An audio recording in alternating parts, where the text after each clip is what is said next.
नमस्ते गाइस। आज का ब्लॉग होने वाला है फुल तड़कते फड़कते अंदाज में। एक नए सफर की शुरुआत हो चुकी है, एक नए व्लॉग के साथ। तो दोस्तों, कुर्सी की पेठी बांध लीजिए और तैयार हो जाइए इस मस्ती से भरे सफर को हमारे साथ एंजॉय करने के लिए।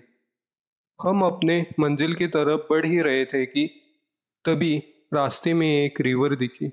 लेकिन ये क्या, रिवर में पानी ही नहीं था। ये देखकर सच में थोड़ा अजीब लगा। बस दिल से वरुण देव से प्रार्थना की कि जल्द से जल्द अच्छी बारिश हो, ताकि ये रिवर फिर से अपने रूप में आ जाए। और फिर हमने सफर दोबारा शुरू किया। थोड़ा आगे बढ़े तो पीछे वाली सीट पर नजर गई और देखा कि मम्मी पापा बड़े आराम से खर्राटे लेते हुए अपनी सपनों की दुनिया में खो चुके थे। तो हमने सोचा, चलो इनको डिस्टर्ब नहीं करते, इन्हें आराम से सोने दे देते हैं।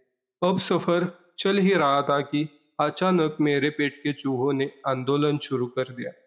समझ गया कि अब बिना पेट पूजा के गाड़ी आगे बढ़ने वाली नहीं है।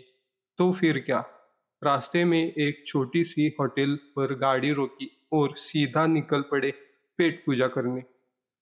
बस फिर क्या था, चाचा ने भी बिना देर किए हमारे लिए गर्मा गर्म वड़े तैयार कर दिए। उनकी खुशबू ऐसी थी कि मुझे बिल्कुल भी इंतजार नहीं हुआ। मैं तो सीधा टूट पड़ा गर्मा गर्म वड़े पे। और सच बताओ, पहला ही निवाला ऐसा था कि सफर की सारी थकान जैसे पल भर में गायब हो गई हो। अब पेट पूजा हो चुकी थी, थोड़ी राहत भी मिल गई और हम फिर से तैयार हो गए अपने अगले सफर के लिए। पेट पूजा के बाद हमने फिर से अपना सफर शुरू किया।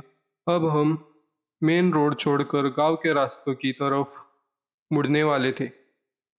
लेकिन जैसे ही गांव के रास्ते में एंट्री मारी, एक पल के लिए लगा गलती से चांद पर आ गया हूँ, क्योंकि यहाँ रोड कम और गड्ढे ज्यादा नजर आ रहे थे। ऐसा लग रहा था जैसे गड्ढों के बीच कहीं थोड़ा सा रास्ता बचा हो। समझ ही नहीं आ रहा था कि रोड गड्ढों में है या गड्ढे रोड में है। खैर, जो भी हो, मंजिल तक पहुंचना था, इसलिए धीरे धीरे संभालते हुए हमने अपना सफर जारी रखा। हम धीरे धीरे उन ओबड़ खाबड़ रास्तों से आगे बढ़ ही रहे थे कि तभी मेरी नजर एक ऐसी चीज पर पड़ी जिसे देखकर मैं भी एक पल के लिए रुक गया। अरे भाई, ये क्या हुआ? पानी छोड़कर डग आराम से रोड पर ही मॉर्निंग वॉक करती हुई नजर आ रही है। ये सीन देखकर थोड़ा हंसी भी आई और लगा कि गांव की बात ही कुछ और होती है। ये हर मोड़ पर कुछ ना कुछ नया देखने को ही मिल जाता है। डक वाले सीन को देखकर हंसते मुस्कुराते हम आगे बढ़ ही रहे थे कि तभी एहसास हुआ कि अब हम अपनी मंजिल के काफी करीब पहुंच चुके हैं। थोड़ा दूर आगे जाकर मैंने मैप चेक किया। मैप बड़े कॉन्फिडेंस के साथ दिखा रहा था कि बस इसी रास्ते से सीधा टेम्पल तक पहुंच जाओगे। हमने भी सोचा, चलो भाई, आज तो पूरा भरोसा मैप पर ही कर लेते हैं। लेकिन बस कुछ ही दूर आगे बढ़े थे कि मैप ने ऐसा सरप्राइज दिया जिसका बिल्कुल ही अंदाजा नहीं था। रोड अचानक खत्म और उसके आगे सीधा खाई। एक पल के लिए तो समझ ही नहीं आया कि मैप हमें टेम्पल ले जा रहा है या सीधा भगवान के पास। खैर, मैप की इस मस्त हरकत के बाद हमने सोचा कि अब गाड़ी को यही आराम करने देते हैं और हमने वहीं पर अपनी कार को सेफली पार्क कर दिया। हेलो गाइस, हम पहुंच चुके हैं अपनी डेस्टिनेशन पर। यहाँ पे अपनी गाड़ी पार्क की है और यहाँ से अपने को ऊपर चल के जाना है। और यहाँ पर हमारे अलावा कोई भी नहीं है, सिर्फ हम ही हैं। अब ऊपर देखते हैं मंदिर में कोई है या नहीं, या हम ही अकेले हैं। तो चलो।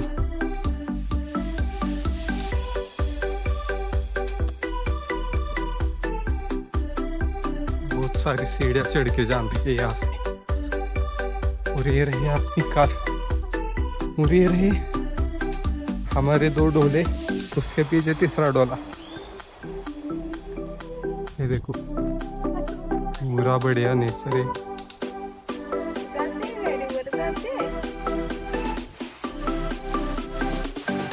पण मॅप मध्ये पण दाखवतोय मंदिरापर्यंत जात्या गाडी म्हणून, अजून पण दाखवतोय, बघितलंस का? निळं दाखवतोय। ये देखो गाइस, हम जंगल के बीच में से चल के जा रहे हैं। ये हमें सांड दिखा है बीच में, जो इस तरह से आगे चल रहा है। हम तीनों पीछे चल रहे, तो वो आगे चल रहा है। देखो गाइस,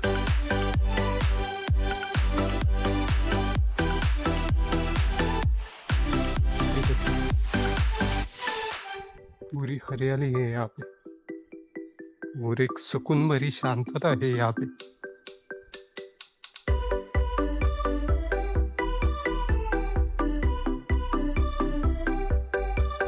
गाड़ी चाबी कुनाकडे? ये देखो सांड हमारा बैठ चुका है। इसे 4 स्टीयर नहीं चढ़े तो ये बैठ गया, थक गया है।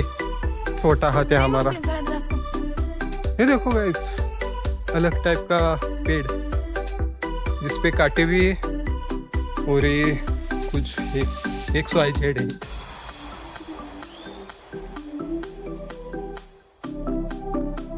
ये देखो, ये बूढ़े होकर बैठे नहीं, ये जवान होकर बैठी है, इसलिए मैं इसको सांड कहता हूँ।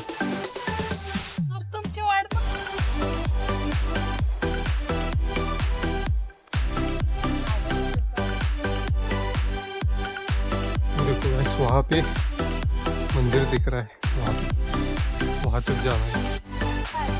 ये देखो गाइस, कितना खोल दिख रहा है यहाँ से नीचे, पूरी दरी दिखाई दे रही है। ये देखो, उस साइड कहीं तो अपनी कार पार्क है, लेकिन यहाँ से कुछ नहीं दिखाई दे रहा। ये देखो, इतने बड़े पहाड़।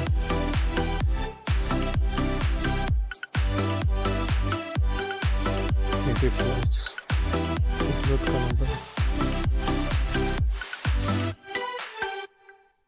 पूरी शांतता है। सिर्फ पक्षी और पक्षियों की आवाज आ रही है।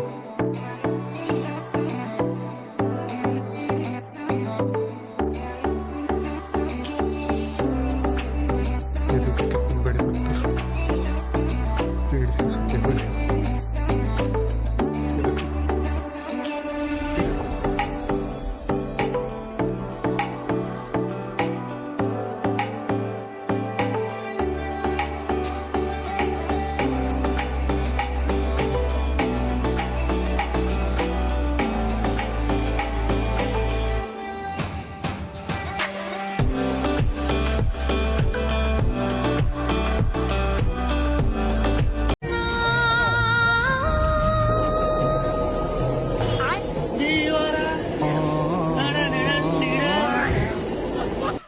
तो गाइस, हम पहुंच चुके हैं टेंपल के पास। अभी आपको दिखाता हूँ शुक्राचार्य जी का टेंपल। यही है,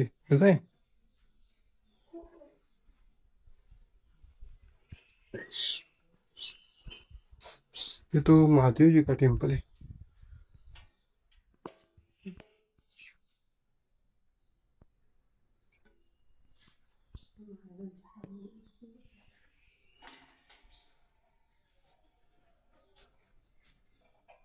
शिवगिरी महाराज जी की समाधि है यहाँ पे, यहाँ पे उनका बोर्ड लगा हुआ है।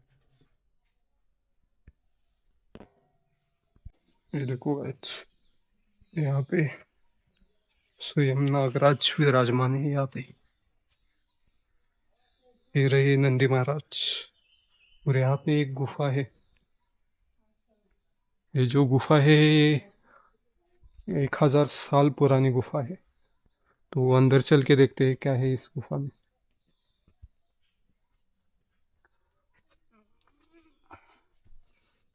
एकदम छोटी सी गुफा है और यहाँ पे शिव जी की पिंड है।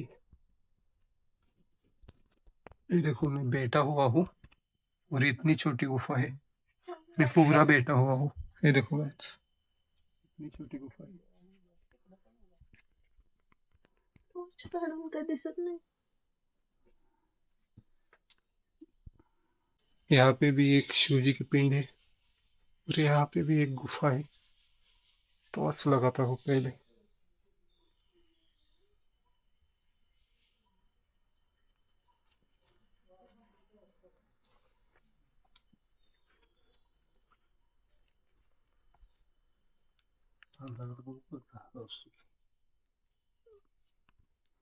ये देखो गाइस, यहाँ पे होम हवन होता है और यहाँ पे कुछ तो है।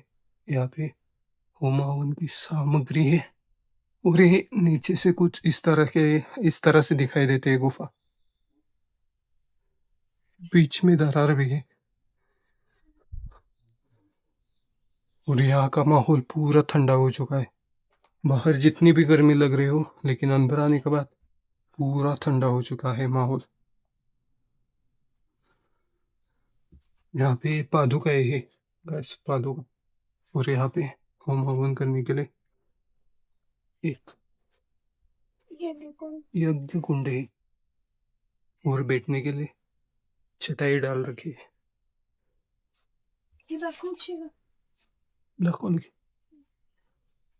तो गैस निकलते हैं यहाँ से।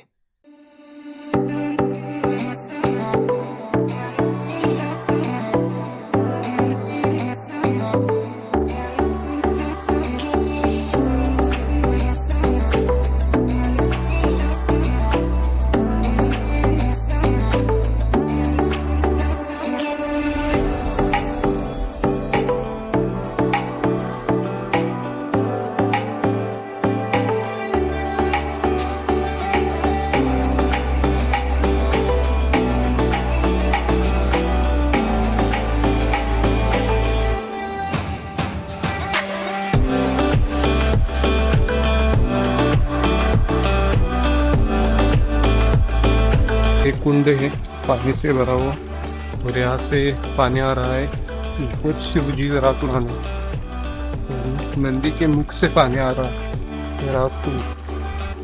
नंदी जी और ये रहे हम सबके प्यारे शिव जी।